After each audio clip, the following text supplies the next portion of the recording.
ഷ്യാം, ഇപ്പോൾ ഏറ്റവും പ്രധാനപ്പെട്ട അപ്ഡേറ്റ് ഗവൺമെന്റ് ഭാഗത്ത് യു എ ഗവൺമെന്റ് ഭാഗത്ത് നിന്ന് വന്നിരിക്കുകയാണ്.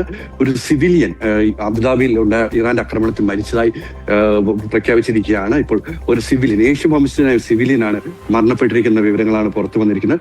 നിരവധി, അതായത് അൽദഫ്ര പ്രദേശത്ത് യു എസിന്റെ മിലിറ്ററി ക്യാമ്പ് ഉണ്ടായി, നേരെ നിരവധി ആക്രമണം ഉണ്ടായി. അതെല്ലാം ഇവിടുത്തെ പ്രതിരോധ സംവിധാനങ്ങൾ പ്രതിരോധിച്ചു. എന്നാൽ ഇതിന്റെ അവശിഷ്ടം വന്ന് വീണ് ഒരു ഏഷ്യ വംശം മരിച്ചതായിട്ടുള്ള റിപ്പോർട്ടാണ് പുറത്തു വരുന്നത്. അതോടൊപ്പം തന്നെ യു എയുടെ വ്യോമപാത അടച്ചിട്ടുണ്ട്. വ്യോമപാത ഭാഗികമായി അടച്ചു എന്നാണ് പറയുന്നത്, എന്നാൽ പൂർണ്ണമായി ഷട്ട് ഡൗൺ ചെയ്തു എന്നാണ് നമുക്ക് മനസ്സിലാക്കാൻ സാധിക്കുന്നത്. ഇതോടൊപ്പം തന്നെ Indian embassy, Abu Dhabi Indian embassy എല്ലാവർക്കും കർശന ജാഗ്രതാ നിർദ്ദേശം നൽകിയിരിക്കുകയാണ്. അത്യാവശ്യ കാര്യങ്ങൾക്കല്ലാതെ ആരും പുറത്തിറങ്ങരുത്, കൃത്യമായി സുരക്ഷാ മാനദണ്ഡങ്ങൾ പാലിക്കണം. അതോടൊപ്പം തന്നെ ടോൾ ഫ്രീ നമ്പറും ഒരു വാട്സപ്പ് നമ്പറും എന്തെങ്കിലും സഹായം ആവശ്യമുള്ളവർക്ക് വേണ്ടി പുറത്തിറക്കിയിട്ടുണ്ട്. അങ്ങനെ ഇപ്പോൾ യു എ കടുത്ത നിയന്ത്രണത്തിലേക്കും മുൻകരുതലിലേക്ക് നീങ്ങിയിരിക്കുകയാണ്.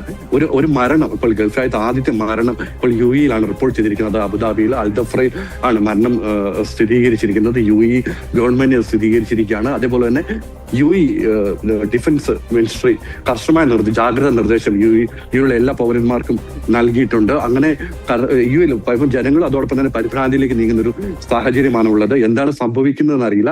യു എയുടെ വിവിധ ഭാഗങ്ങളിൽ അക്രമം ഉണ്ടായി, ദുബായ് അടക്കമുള്ള സ്ഥലങ്ങളിൽ അക്രമം ഉണ്ടായി എന്നുള്ള അഭ്യൂഹം സോഷ്യൽ മീഡിയയിൽ കൂടി പരക്കുന്നുണ്ട്. അങ്ങനെ ഇത്തരത്തിൽ എല്ലാ തരത്തിലും ഒരു പരിഭ്രാന്തിയിലേക്ക് കൂടി ജനങ്ങൾ മാറുന്ന ഒരു സാഹചര്യമാണ് ഇപ്പോൾ നിലവിലുള്ളത്. ഇതില് ഏറ്റവും പ്രധാനപ്പെട്ട പോയിന്റ്, സോഷ്യൽ മീഡിയയിലൊക്കെ ഇങ്ങനെ ഇനിയിപ്പോൾ സ്വാഭാവികമായിട്ട് നമ്മൾ പ്രതീക്ഷിക്കണം, വെറുതെ ഒരുപാട് വാർത്തകൾ ഇങ്ങനെ പ്രചരിക്കും. അതൊക്കെ നമ്മൾ വളരെ ജാഗ്രതയോട് കൂടി നോക്കി കാണേണ്ടതാണ്. ഈ നിമിഷം ഇങ്ങനത്തെ ഒരു സംഘർഷ സമയത്ത്, ഇങ്ങനെ ഒരു അശാന്തി സമയത്ത്, ഇങ്ങനെ ഒരു എന്താ പറയുക, സമാധാനമില്ലാത്തൊരവസ്ഥയിൽ നമ്മൾ അതൊക്കെ ജാഗ്രതയോടുകൂടി സമചിത്തതയോടുകൂടി തന്നെ നോക്കി കാണേണ്ട ചില കാര്യങ്ങളാണ്. നമ്മൾ ഈ വിഷയത്തിൽ എംബസിയുടെയോ പ്രാദേശിക ഭരണകൂടങ്ങളുടെയോ നിർദ്ദേശങ്ങൾ മാത്രം കേൾക്കുക എന്നത് മാത്രമാണ് ഈ നിമിഷം നമുക്കൊക്കെ ചെയ്യാനുള്ളത്. ഷിൻസ, ഈ സാധാരണക്കാരൻ്റെ ഒരു മരണമാണ് അവിടെ സംഭവിച്ചത്.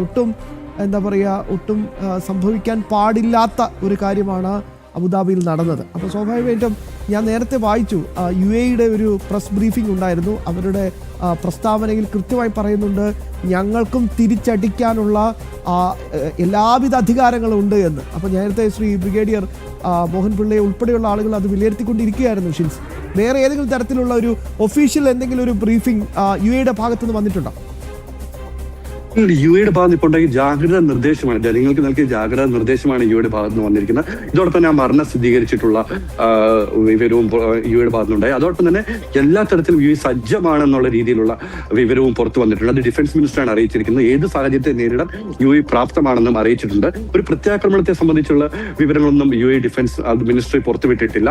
എന്നാൽ ജാഗ്രതാ നിർദ്ദേശവും ഇവിടുത്തെ ജനങ്ങളെ സംരക്ഷിക്കാനുള്ള കാര്യങ്ങളുമാണ് ഇപ്പോൾ യു എ ചെയ്തിരിക്കുന്നത്. അതുകൊണ്ട് തന്നെയാണ് വ്യോമപാത അടക്കമുള്ള കാര്യങ്ങൾ അടച്ചിരിക്കുന്നത്. ഫസ്റ്റ് പ്രയോറിറ്റി യു എ നൽകുന്നത് ഇവിടുത്തെ ജനങ്ങളുടെ സുരക്ഷയ്ക്കാണ്.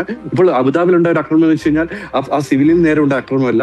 അവിടെ അവർ പ്രതിരോധിച്ച മിസൈൽ പ്രതിരോധ സംവിധാനം കൊണ്ട് പ്രതിരോധിച്ച സമയത്ത് വീണ അവശിഷ്ടം കൊണ്ടാണ് മരണം ഉണ്ടായെന്നാണ് വരുന്ന വിവരങ്ങൾ. അത് യു എ ഡിഫൻസ് മിനിസ്ട്രി അങ്ങനെയാണ് പറയുന്നത്. അത് ഏത് ആക്രമണത്തെ പ്രതിരോധിക്കുക യു എ സജ്ജമാണെന്നും അവർ പുറത്തിറക്കിയ വാർത്താക്കുറിപ്പിൽ പറയുന്നുണ്ട്. ഷ്യാം, യെസ്,